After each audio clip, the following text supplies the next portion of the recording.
ఇకపోతే ఎన్నికల సంఘంలో ఏం జరుగుతుంది, ఎన్నికల సంఘంలో ఏం జరుగుతుంది? గోయల్ రాజీనామాపై చర్చలు.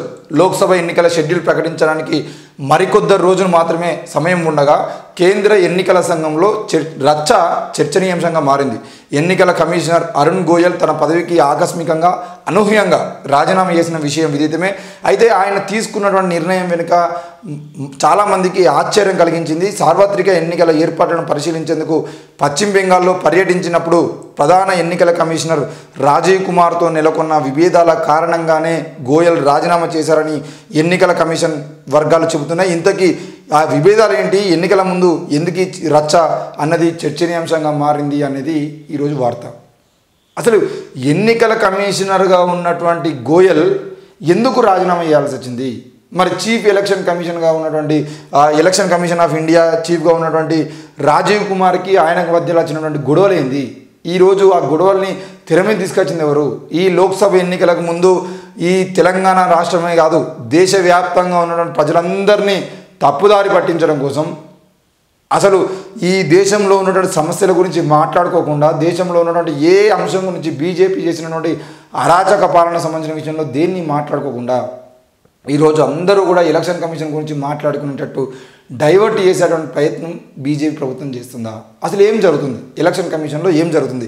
నిజానికి బెంగాల్ పర్యటనలో తెరపైకి అభిప్రాయ భేదాలు వచ్చినాయి. మరి డైరెక్ట్గా నేరుగా రాష్ట్రపతికి రాజీనామా లేఖ ఇవ్వడము సిఈసితో విభేదాలే కారణమా అనేది చూస్తున్నట్లయితే బెంగాల్లో ఎన్నికల ఏర్పాట్లను వివరించేందుకు నిర్వహించిన పాత్రికేయుల సమావేశంలో పాల్గొనడానికి గోయల్ నిరాకరించారని ఉన్నత స్థాయి వర్గాలు తెలిపాయి. ఈ నేపథ్యంలో సిఈసి ఒక్కరే పాత్రికేయులతో సమావేశమయ్యారు. ఆరోగ్య కారణాలతో గోయల్ ఢిల్లీకి పయనమయ్యారని ఆయన ఆ సందర్భంగా చెప్పారు. అయితే ఆ వాదనను గోయల్ సన్నిహిత వర్గాలు తోసిపుచ్చాయి.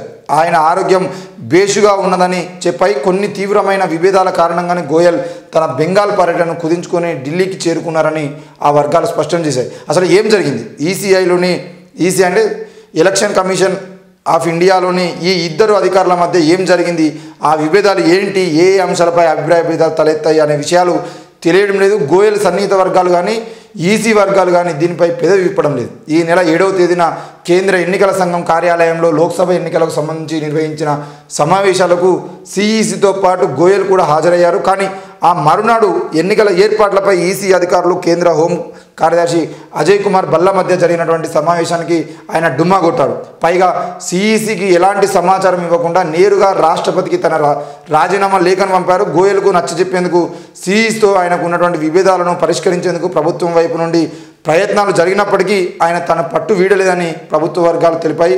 గోయల్ రాజీనామాను రాష్ట్రపతి శనివారం నాడు ఆమోదించారు. దీనికి సంబంధించినటువంటి న్యాయ మంత్రిత్వ శాఖ గెజిట్ నోటిఫికేషన్ కూడా జారీ చేసింది. ఇది అంటే మొత్తానికైతే అరుణ్ గోయల్కు సంబంధించిన విషయంలో అరుణ్ గోయల్ ఎందుకు రాజీనామా చేయాల్సి వచ్చిందన్న విషయం మీద ఆయన సన్నిహిత వర్గాలు కానీ ఎలక్షన్ కమిషన్కు సంబంధించిన వర్గాలు కానీ ఎలాంటి సమాచారం ఇవ్వడం లేదు. ఎందుకు ఈ ఎలక్షన్ కమిషన్కు సంబంధించిన విషయంలో ఎందుకు ఇంత సస్పెన్షన్ జరుగుతుంది, మరి ఏం జరుగుతుంది? చీఫ్ ఎలక్షన్ కమిషన్కు సంబంధించిన విషయంలో అసలు ఏ ప్రభుత్వ వర్గాలకు తలగకుండా స్వతంత్ర ప్రతిపత్తిగా పనిచేయాల్సినటువంటి ఎలక్షన్ కమిషన్లో ఈరోజు మెయిన్ ప్రధాన అధికారులుగా ఉన్నటువంటి ఇద్దరి మధ్యలో ఎందుకు గొడవలు వచ్చినాయి, ఏ విషయంలో గొడవలు వచ్చినాయి? ఈరోజు రాజీవ్ కుమార్ ఎవరైతే ఉన్నారో రాజీవ్ కుమార్ అనే వ్యక్తి పూర్తిగా బీజేపీకి మద్దతుగా పనిచేస్తున్న కారణంగానే కొన్ని అంశాల మీద విభేదాలు ఉన్నటువంటి అరుణ్ గోయల్ రాజీనామా చేసిందా లేకపోతే ఏం జరిగింది అనే విషయాలు ఇప్పటికీ ప్రకటించకూడదు. ఎందుకనంటే పెద్ద సమస్యలు అంటే వేరే ప్రైవేటు సంస్థలకు సంబంధించినటువంటి లేదంటే ఎలక్షన్ మన రాజకీయ నాయకులకు సంబంధించిన విషయంలో రాజీనామాలు చేసిందంటే ఇంత రచ్చ అవసరం లేదు. కానీ ఈరోజు కేంద్ర ఎన్నికల కమిషన్లో ఉన్నటువంటి ప్రధాన అధికారి ఈరోజు రాజీనామా చేసినటువంటి విషయం మీద అప్పటికప్పుడు ప్రెస్ మీట్ పెట్టి తప్పకుండా ఏం జరిగింది, ఎట్లా జరిగింది అనే విషయం మీద చర్చ జరగాల్సిన అవసరం ఉంది.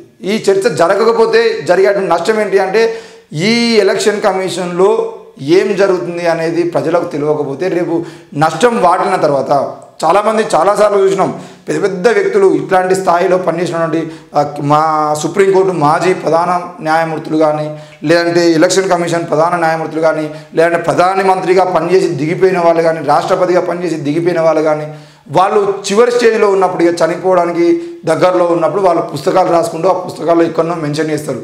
ఆనాడు బీజేపీ ప్రభుత్వము చేసిన అరాచకాల వల్లనే నేను రాజీనామా చేయడం జరిగింది. ఈరోజు ఈ ఫలానా వ్యక్తి ఎలక్షన్ కమిషన్గా ఉన్నటువంటి వ్యక్తి చేసినటువంటి అరాచకాల వల్లనే ఆయన ప్రభుత్వానికి వెన్నుదన్నగా ఉండడం వల్లనే నేను ఆనాడు రాజీనామా చేయడం జరిగిందని చెప్పేసి అంశాలని 10-15 ఏళ్ళ తర్వాత వాళ్ళ పుస్తకాలు రాస్తూ ఉంటారు. కాబట్టి అంటే ఈ నష్టం ఏదైతే ఉందో ఆ నష్టం జరిగిపోయిన తర్వాత ఈ విషయాలను బయటపడుతూ ఉంది. కాబట్టి ఇప్పుడు అసలు ఎలక్షన్ కమిషన్లో ఏం జరుగుతుంది? బీజేపీ అధికారంలోకి వచ్చిన తర్వాత ఎలక్షన్ కమిషన్ని పూర్తి స్థాయిలో స్వతంత్ర ప్రతిపత్తిగా పనిచేయకుండా దాని మీద కూడా ఈరోజు హైకోర్టు, సుప్రీంకోర్టు న్యాయమూర్తులని కాకుండా ఎలక్షన్ కమిషన్ కూడా తన చేతిలో పెట్టుకొని బీజేపీ మళ్ళీ అధికారంలోకి రావడం కోసం 400 సీట్లను గెలవడం కోసం బీజేపీ ఎంతటి దిక్కుమాలిన పరిస్థితులకైనా దిగజారేటువంటి పరిస్థితిని మనం ఈరోజు చూస్తూ ఉన్నాం. అందుకే ఈరోజు ఎలక్షన్ కమిషన్కి సంబంధించిన విషయంలో ఇంత రచ్చ జరుగుతుంది. మరి చీఫ్ ఎలక్షన్ కమిషన్గా ఉన్నటువంటి వ్యక్తి పక్కా దీనికి సంబంధించిన విషయంలో నోరు తిరగాల్సింది. మరి ఏం జరుగుతుంది ఏందో చూడాల్సిన అవసరం ఉంది. పోతే గోయల్ రాజీనామా గుట్టు ఇప్పాలి అని చెప్పేసి కేంద్రం స్పష్టమైన ప్రకటన చేయాలని సిపిఐఎం డిమాండ్ చేస్తుంది. మరి సిపిఎంకు సంబంధించిన విషయంలో సార్వత్రిక ఎన్నికలు సమీపిస్తున్న తరుణంలో ఎన్నికల కమిషనర్ అరుణ్ గోయల్ ఆకస్మికంగా రాజీనామా చేయడంపై సిపిఎం ఆందోళన వ్యక్తం చేసింది. గోయల్ రాజీనామాకు దారితీసిన కారణాలపై స్పష్టమైన ప్రకటన చేయాలని కేంద్రాన్ని డిమాండ్ చేసింది. రాజ్యాంగబద్ధంగా స్వేచ్ఛగా నిష్పక్షపాతంగా ఎన్నికలు నిర్వహించడంలో ఎలక్షన్ కమిషన్ కీలక పాత్ర నిర్వహించాల్సి ఉంటుంది. ఆ సంస్థ విశ్వసనీయతలో రాజీ పడరాదని పార్టీ ప్రధాన కార్యదర్శి సీతారాం యేచూరి ఆదివారం సామాజిక మాధ్యమం ఎక్స్లో తెలిపారు. స్వేచ్ఛగా నిష్పక్షపాతంగా ఎన్నికలు నిర్వహించాల్సిన త్రిసభ్య ఎన్నికల కమిషన్లో ఇప్పుడు సిఈసి రాజీవ్ కుమార్ మాత్రమే ఉన్నారు. మరి ఎందుకు ఆయన రాజీనామా చేయాల్సి వచ్చిందన్న విషయం మీద తప్పకుండా గుట్టు విప్పాలి. ప్రతి ఒక్కరు నోరు మెదపాలి. అటు అరుణ్ గోయల్ అయినా లేదంటే రాజీవ్ కుమార్ అయినా తప్పకుండా సమానం చెప్పాల్సిన అవసరం ఉంది ప్రెస్ మీట్ పెట్టి అని చెప్పేసి సిపిఎం డిమాండ్ చేస్తూ ఉంది. మరి సిపిఎం డిమాండ్ చేసినంత మాత్రాన ఈరోజు బీజేపీ దాని మీద మాట్లాడగలుగుతుందా?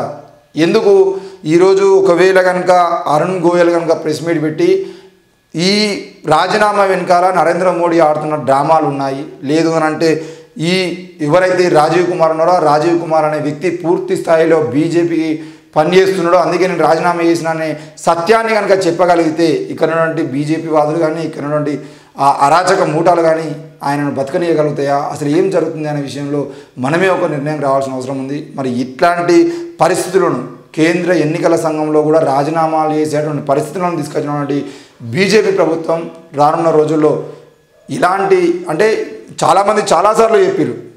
మాజీ సుప్రీంకోర్టు న్యాయమూర్తులు కానీ లేదంటే పెద్ద పెద్ద సీనియర్ రాజకీయ నాయకులు కానీ ఈ మధ్యకాలంలో పనిచేస్తున్న చాలామంది ప్రజా సంఘాల నాయకులు కానీ చాలామంది భారత్ బచావ్ కార్యక్రమాలు చేస్తున్నటువంటి ఎంఎఫ్ గోపీనాథ్ లాంటి వాళ్ళ నాయకులు కానీ ఎంతోమంది ఈ మధ్యకాలంలో మాట్లాడుతున్న మాట ఏంది అని అంటే ఈసారి కనుక బీజేపీ అధికారంలోకి వస్తే ఇవే చివరి ఎన్నికలు, 2024 ఎన్నికలే చివరి ఎన్నికలు అయితే ఆ తర్వాత ఎన్నికలలో పూర్తిగా బీజేపీ రాజరిక పాలన తీసుకొస్తుంది.